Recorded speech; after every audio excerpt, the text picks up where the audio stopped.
Let's welcome Chelle, Linda, and Donna back for the talking circle. This time it's going to be monitored by Sandy Wilborn.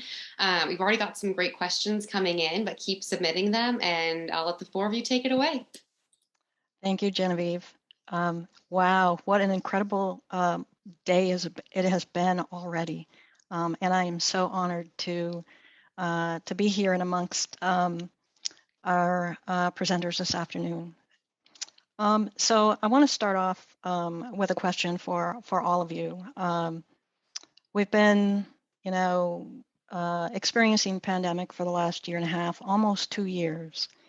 So we know, as you've all discussed, work, sports, that connection to plants and nature can make, re-engaging with life in ways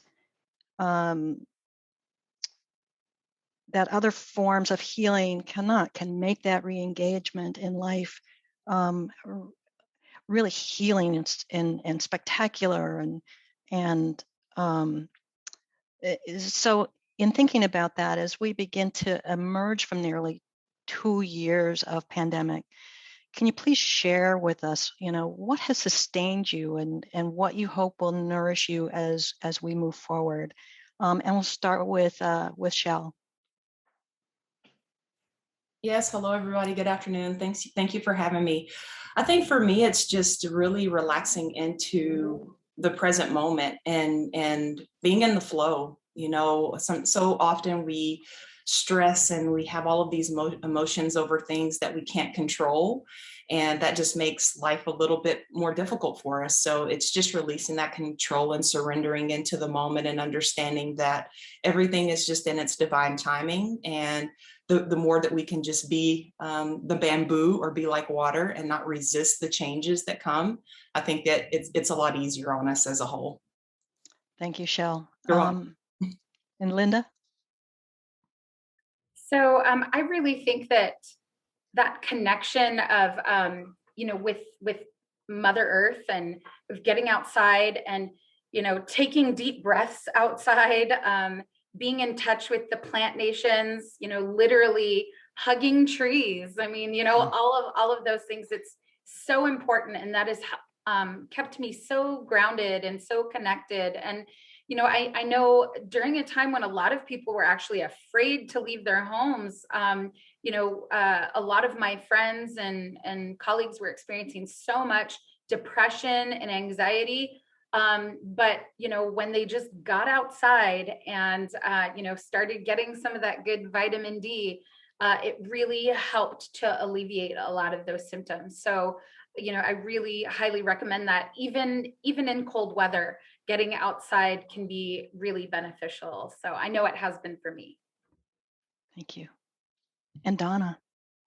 I fully agree with Chelle and Linda that so certainly flow, certainly reconnecting with nature.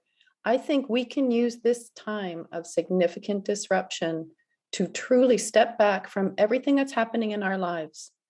And I've done that this past year, and I've come to the conclusion that what I want is to have a life where I am in choice. And even if there are conditions in front of me that are not of my choosing, I can still be of choice in terms of how I react to them, how I respond. And of course, this means that I focus a lot on my own stability, my mood stability, my health stability. And so therefore, this intention I have of being in choice means that I have to focus more intentionally on my own well-being and what that means. So I think that we can do that on our lives outside of work, and we can also do it on our work lives. And we're seeing this in the world. It's called the Great Resignation. People are quitting their jobs in record numbers now, especially in North America, because I think it's because we've been offered choice now. We've been offered different ways of even looking at how we put the thing called work into our lives, and we are questioning it. So I think questioning everything that we do so that we can be our best selves. We don't have to be stuck in a rut. We don't have to be inside of negative processes. We can stand outside of them and be curious about them. So I think that's a place where we can begin. And what a great place to begin. Also, all three of you have really great answers, and I just love each of them. And Donna, we'll stay with you for a minute. A question from Brianna. What do you think of grind culture? And Brianna says, I think this relates to a work culture that asks us to mute our human needs. Yes. So grind culture, highly competitive cultures, cultures in which we value the output, not the process of the output. So where we tend to chew people up and spit them out. My heart breaks when I even talk about this because it's harm. And I am hopeful because there is actual research evidence showing organizations do not benefit in the long term when they have these kinds of cultures. I'm hoping that this time in our lives will demonstrate that the grind cultures are going to fail. And they should be failing. We shouldn't be sheep inside of grind cultures. We shouldn't be doing that because chances are we're hurting our bodies or we're hurting our families. Because we will bring that home. We will bring the stress and strain of that home. So this is a time when we can be questioning, what is the social responsibility of employers? And there's a lot of work being done in Canada around this in the realm, it's called psychological health and safety in the workplace. And there's a whole field of study that's demonstrating that organizations benefit when they pay attention to the psychological health and safety needs of their people. And it becomes part of the way they do business, which is that we do not rest happy if we are constantly causing psychological hazards to our people. And we focus on psychological protections for our people. And we figure out, how do we do our business? How do we do it better with these considerations in mind?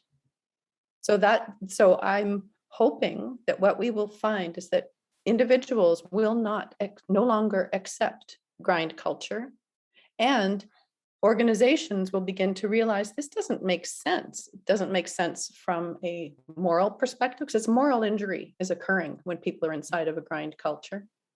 And that employers can recognize either from that perspective, the moral perspective, or from the business perspective. And nowadays, they might not be able to get those people. They might not have the leverage there, because people are now recognizing, hang on a second, I have choice. Thank you. Thank you for highlighting that we always have a choice. I'm going to go to Chelle now. Chelle, you spoke a lot about the importance of giving back. And actually, each of you have touched on that. And you're doing that today, and it's very much appreciated, as seen in the chat box. How does giving back feed your soul?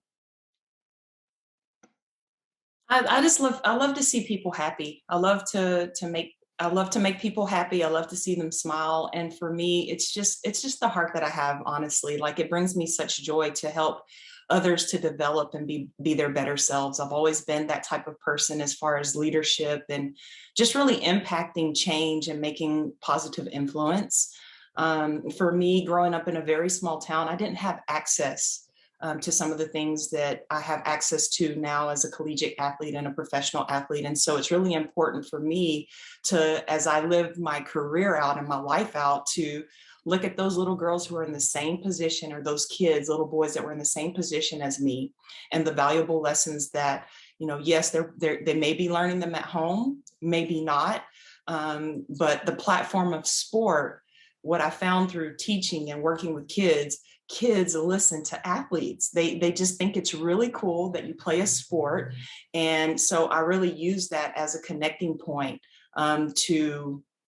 it's important for me to show these kids that there's more out there. There's more than what you see inside the small city limits of your town, or even if you drive 3 or 4 to 5 hours, like, there's a whole world that could be ours, and opportunity and connection if we seek it. And so that's why it's important to me. It feeds my soul because I give kids hope for a better future for themselves if they don't have access to it. And then also, I mean, it gives them also a view on how they can impact and give back and promote change in their own lives as well. Thank you. And I would open that up to Linda as well. And I'm doing that because I became aware of your Facebook presence and what you do on Facebook and your Facebook community.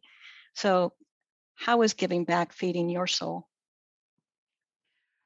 So that's, very much a cultural norm among Indigenous people. Giving back is such an important aspect of our lives, giving back to our communities, to our families, to ourselves even, and making sure that we're taken care of is so important. And what I have truly noticed, and I know everyone says this, but I don't know if people really believe it, but truly, the more that the more that we are involved in our communities, and the more that we give sustainably, right? We don't want to hurt ourselves and our family, and I think that there's something to be said about the situation of where you give too much, but when we give with good hearts and just enough, we really do get it back 4 times. And so that's what, like, my husband's people, the Lakota, they really believe that everything that you give, you get back 4 times that. So I've really found that to be literally true. So That's beautiful, really beautiful. Thank you. Donna, did you want to add something? Sure. What I love both what Chelle and Linda have both shared. I think for me too, it's about making meaning out of significant loss. So I lost that job and that career. I had to step away completely, and it still hurts actually. I loved that work so much. And so to be able to do the work I do now through public speaking or through peer support, I find somehow inside of myself, it's like I don't embrace the notion of everything happens for a reason, because there's no way that works for me. But what does work for me is, how can I learn from what happened and how can I make meaning?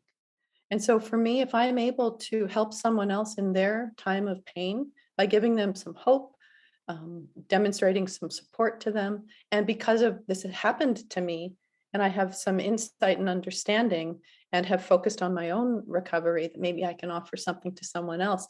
It has helped heal me in a lot of ways if I'm able to help someone else. Thank you.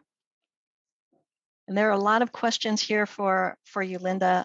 So I want to try to consolidate them a little bit.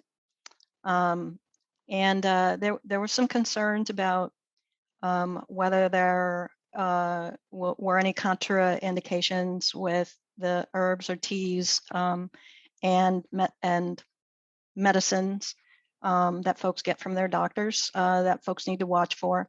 And then there's a question about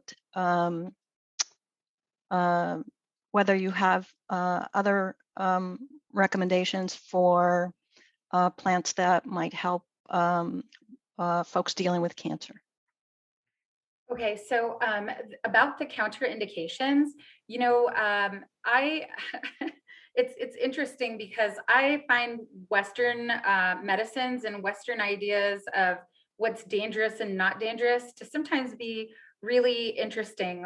For instance, one of our most important traditional foods is the chokecherry, Prunus virginiana. But if you look at any Western field guide, it'll say they're poisonous. And I just always think that that's so odd. And I think, that comes down to them not understanding Indigenous science and ways of knowing and understanding the world and ways of processing. But it is important to talk about counterindications. The thing is when I chose those herbs to talk to you all about, I made sure that I was talking about herbs that were incredibly safe. Dandelions are an important part of the everyday diet of a lot of people and cultures. Blue vervain, I use that for children, like even young children as young as 3, 4, 5, who are experiencing ADD, ADHD, and things like that. Nettles are incredibly safe. We eat nettle pesto. I mean, we, use it in our pasta sauces and eat it from the time that we can first eat solid foods. I did see that someone had mentioned serotonin and interactions and maybe an overproduction of serotonin. None of these herbs have that issue. You really need to worry about that with things like St. John's wort and ginseng and things that contain lots of tryptophan. So even like eating a lot of turkey can sometimes cause you to produce too much serotonin, but not with any of the ones that I talked about. I think it is important to think about that. And of course, I always advise people to talk to their doctors, but I tried to keep that list as safe and as gentle as possible. Okay, thank you. Oh, I'm sorry. I wanted to address okay. the cancer herbs real quick. So when anyone tells me that they're dealing with cancer of any kind, obviously they're all different and we use different medicines for the many different kinds. But what I almost like when I hear it, I always start people immediately on powdered dandelion root in a tea, and you actually consume the dandelion root and the liquid. You do not strain the dandelion root out. And I do the same thing with chaga mushroom. We have to be careful there because some people over harvest chaga, but if you can get some sustainably harvested, it is the combination of powdered chaga mushroom and powdered dandelion root are wonderful to just start people off. So I just wanted to say that really quickly, and you can contact me for more info. Thank you. Thank you for that. You. Chelle, the mind, the body, and the soul, they all heal at kind of their own pace, and that pace needs to be respected. So, what advice do you have for someone who is just starting or is in the middle of their healing journey and they're finding it just so challenging? Just give yourself some grace. It's going to take time. We're very complex, and there's layers upon layers upon layers of healing that needs to be done, especially if you've had traumas or experiences that you've held on to. And so it does take some time. You have to align all of those three: mind, body, soul, and spirit. And you may spend some time, working on one area. Right now I've done some, a lot of my mental and spiritual work, and now I'm focusing on my physical body. And so you may jump in between those. You may work with them all together. But I think that's probably the most thing, is just understanding that it's a process. It's a long process, and it's a never-ending process. If we're living, we're going through the process. You get rid of one situation, and then you have another situation that you have to encounter or an obstacle. And I think it's just understanding that that's life. It's ebbing and it's flowing. And, there's no rush. There's no rush. Thank you. Donna, I see the wheels turning. Yeah. Oh yeah, it's a constant work in progress. I am a constant work in progress. Every single one of us is constant work. And on a really difficult day, and when you've had many, many difficult days and it feels like there's no way up, there's no way out, everything is dark, listen to people like us who are talking. Listen to stories of people who have been there and who have come through, who are willing to go there again. I don't know what life is going to hand me. I know now at my age, I have many, many, many more skills and tools, in my toolkit than I used to have, but I could still have some very difficult episodes in front of me. It could still happen to me. And if I'm in those difficult times, what I do is I find even small things that give me hope, get me through the next 15 minutes. That's okay, because then commit to the next 15 minutes. And if 15 minutes is too long, do it for 5 minutes. Just stay alive for 5 more minutes. And 5 minutes beyond that, 5 minutes beyond that, reach out to one of the helplines. Text. You don't even have to speak to another human being. You can just text with somebody and you will hear words of support. You will hear someone who's going to validate being alive is a good thing right now. No matter what's going on for you and how you're feeling about your life, being alive is really good right now. And it'll be good in 5 minutes and 5 minutes and 5 minutes. And before you know it, there will be a period of time then when that 5 minutes will expand. It will expand naturally because your heart, your mind, your body have allowed for life to come back in. So it's really important to hear the positive messages of people like me, people like our other speakers, because our world is full of negativity and incorrect messages about what we're supposed to be feeling and doing in the thing called life. Very incorrect. So truth happens with people who have spent time thinking about their stories and then sharing their stories, and we connect to positivity. And another group that does this is the Stability Network. So we are all people who have histories of mental health challenges. We are all working professionals, and we tell our stories publicly. So you can also just Google that and listen to more stories.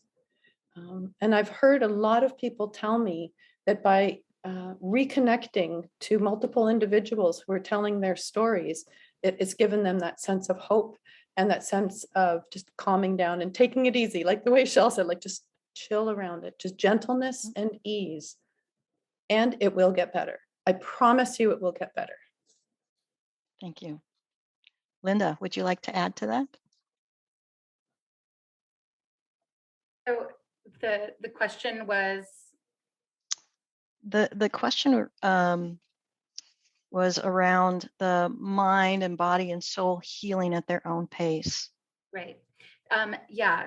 So, the thing is we live in a culture where we try to rush everything, but that's why plants are really such a great example for us to follow. And we really do think of the plants as our relatives, like as literally as our relatives.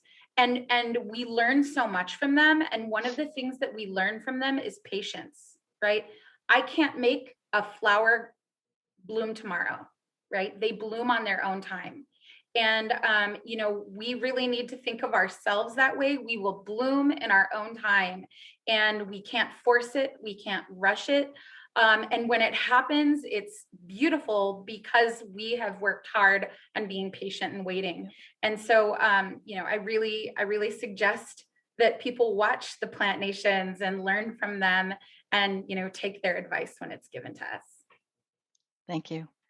And we are nearly out of time, but after you all talked about taking your time, quickly, what's one thing that you wish everyone was doing for their health? One thing.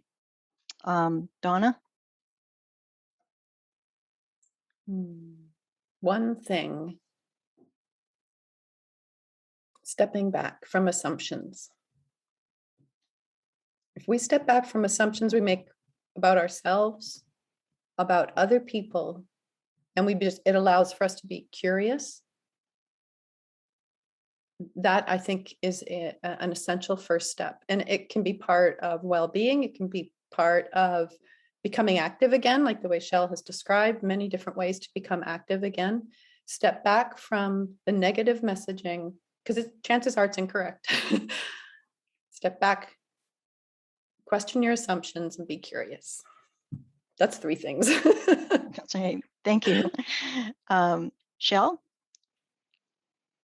I would say love yourself. Love yourself, because you love yourself and you really connect with yourself and learn and learn yourself and discover yourself, it's like it makes all of the other things easy to do because you're comfortable in your own skin and with yourself. It's really hard to be comfortable with the world and the people around us and everything that we do if we're not comfortable with ourselves. So I would say self-love. Thank you. And Linda. I would say get away from concrete. Stand on something other than concrete every day, whether it is bare soil or grass.